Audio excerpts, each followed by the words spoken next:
Assalomu alaykum Shostra kanalining obunachilari. Mana keyingi yana sanuzelimizni ham bitirib oldik. Xudo xolasa, shuni hozir sizlarga obzor qilib o'taman. Nech pul ketgan bu joyimizga, nech pul mablag' ketgan va barcha materiallar narx-navolarni aytib o'taman. Xudo xolasa, bu joyimiz avvalambor razmeri 240 ga 230 bo'lgan. Mana shu joyimizni biz bo'lib turib, xona-xonaga ajratib, sanuzel alohida, hojatxona alohida va razdvalka alohida qilib qo'yganmiz. Hozir boshlaymiz obzorimizni. Bo'lmasa mana koridorimizga kirdik. Koridorimizda mana o'tirsizlar ariston, rakovina, mustaham va kir mashinaga joy bor bu joyda.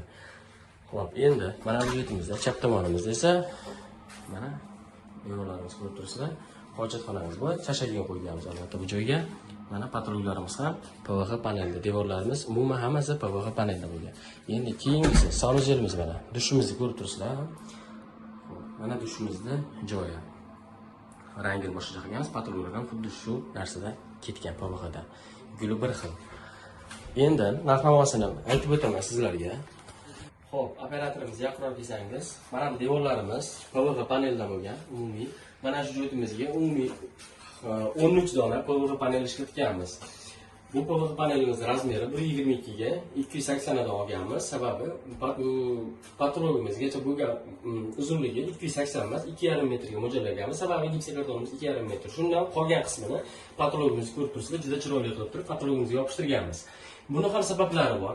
Ya'ni patrologga ko'pchilik dekor panel yoki natejnoy qilishadi. Natejnoy dekor panellar to'g'risini aytganda silaviyroq bo'ladi yoki nimadir teshib qo'yishingiz mumkin. Shu sababli gipsokarton qilib, gipsokartonning ustidan panelimizni yopishtirsak, juda mustahkam bo'ladi hamda xonamiz issiq bo'ladi. Sizlarga bu foydali layfhak. Shunday qilishlaring mumkin. Mana ko'rib turibsizlar, juda chiroyli chiqdi. Ya'ni kusoklardan albatta gulli-gulli bo'lib turib, mana choklarni qo'yganmiz. Endi narxni aytib o'tadigan bo'lsak, bu PVX panelimizda 160 ming so'mdan olganmiz. Har bir donasini, 13 donasini, mana bu choklarni 30 ming so'mdan olganmiz. Orqada albatta har bittasiga bittadan kilay ketadi. Kilaylarni ham narxini 35 ming so'm, 40 ming so'm, albatta 50 ming so'm ketaveradi, 35 ming so'mga olganmiz. Bunga kilayimiz, misol uchun 13 ta bo'ladigan bo'lsa, ikkita abzatni qo'shib olganingiz yaxshi, chunki ko'proq ketish ehtimoli bor. Bittadan kecha oshiqroq ketadi. Endi 14 ta kilay olganmiz ama. Mana rakovinamizga keladigan bo'lsak, rakovinamizni 290 ming so'mda oldik. Albatta, semisiltildan tashqari. Semisiltilimiz ko'rib turibsizlar, juda bagati, lekin narxi juda ham arzon. Cho'ntak bu. Budjetli variantda 80 ming so'mga olganmiz. Xo'p, orqasida kreninglarimiz, mana bunday kreninglarimizdan 4 dona olganmiz. 35 ming so'mdan. Razvedka kabellarimiz bor. Bu yerda razvedka toklarimizga ketgan mablag' 450 ming so'mlik material ishlatgan toklarimizga. Sababi tepada svidlarimiz bor, razvedkalarimiz bor, kabellarimiz bor, dimoxodlarimiz bor. Ularni ko'rsatib o'tamiz. Aristonimiz 80 talik. Biz aristonimizni, 80 talik aristonimizni 1 million 400 ming so'mga olganmiz. Ko'ribsizlar, juda ham chiroyli va mustahkam uchun mana bu yerda chiroyli qilib o'zi tayyorlab berganmiz. Bu semisiltilimizni 150 ming so'mga olganmiz. Pollarimizni ko'rib turibsizlar, kafellar bo'lgan. Kafellarda mana misol uchun kvadratimiz 65 ming so'mdan kafelimizni olganmiz. 60 ga 60 razmerda. Bu joyimizga kilaylari bilan bo'lib, hammasi 750 ming so'mlik mana shu yerga kafel, kilay, fugen, shu zakazlar ketgan hammasi. Xo'p, endi navbat bu koridorimizda razmerga kelib o'tadigan bo'lsak, koridorimizning razmeri 240 ga 94 sm. Sanuzelimizga kelamiz. Sanuzelimizni ko'rib turibsizlar, juda ham chiroyli. Ana keyingina bemalol yumsangiz bo'laveradi bu joyimizda. Bu joyimizning razmeri 1.10 ga 1.10 razmeri. Keyingina bemalol yumishingiz mumkin. Mana bu stolkamizni ko'rib turibsizlar. 400 ming so'mga dush stolkamizni olganmiz. Trapimizni olganmiz. Mana traplarimizni ko'rib turibsizlar. Qora qilib dizaynda foydalanganmiz. Aytib o'tgandek, mana dimoxodimiz xuddi shunday. Endi patrolimizni bir arqib olishimiz kerak xullas. Mana bu joyimizga biz 3 dona eshik olganmiz. Eshigimizni 600 ming so'mdan olganmiz. Bitta peni olganmiz 50 ming so'mga. 1 million 850 ming so'm bo'lgan. Mana bu choklarimizni ham aytib o'tdim. Har bittasini 30 ming so'mga olganmiz. Endi bu tomonda hojatxonamiz bor. Hojatxonamizni ham ko'rib turibsizlar, mana 1.5 ga 1.5 razmeri bemalol chashagini qo'yganmiz. Juda ham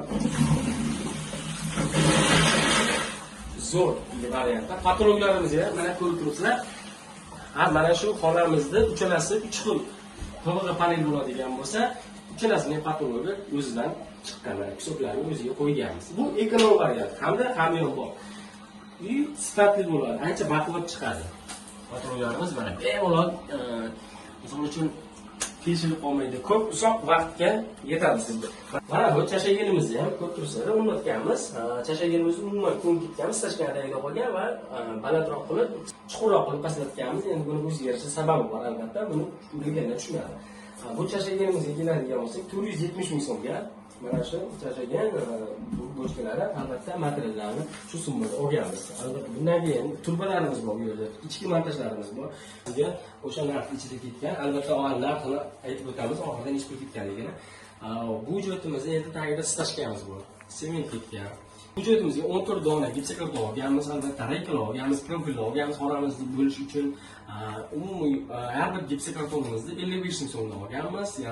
Reykalarimiz, profillarimiz umumiy olganda mana shu sanajilimiz bitgunga qadar usta xizmatidan tashqari, usta pulidan tashqari 12 million so'm mablag' ketdi mana shu yerga. 12 million so'mga, demak mana shunday qilib, chiroyli qilib turib sanajil dush qurchak bo'lar ekan, mana ko'rib tursanlar.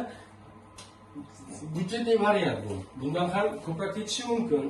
Lekin hozir 12 million so'mga mana shunday ko'rib turganlaringdek chiroyli bo'lib bitdi. Siz ham agar rejalashtirayotgan bo'lsangiz 230 ga 240 yoki 2,5 ga 2,5 joyingiz bo'ladigan bo'lsa, mana shunday alohida qilib turib sig'dirishingiz mumkin. Sanajil, dush, umuman hammasini alohida qilib turib hojatxonani juda chiroyli chiqadi. Bir-biriga xalaqit bermagan holatda, ya'ni alohida bo'lgani albatta bizlar musulmonchilikka yaxshi bu narsa deb o'ylayman.